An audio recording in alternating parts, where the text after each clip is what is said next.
Hai kalian, selamat datang. Video yang telah tular di sosial media ini memaparkan sebuah kereta kancil yang didapati tidak tahu sendirinya bersalah apabila memandu di arah kanan sebagai slow lane.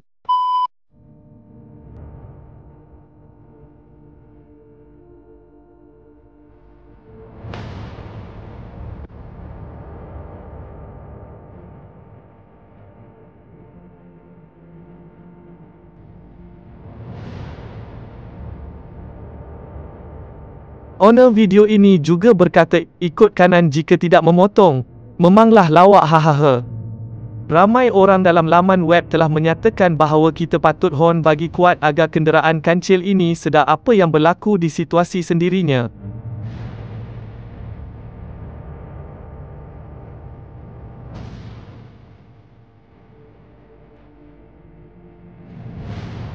Apakah pendapat anda?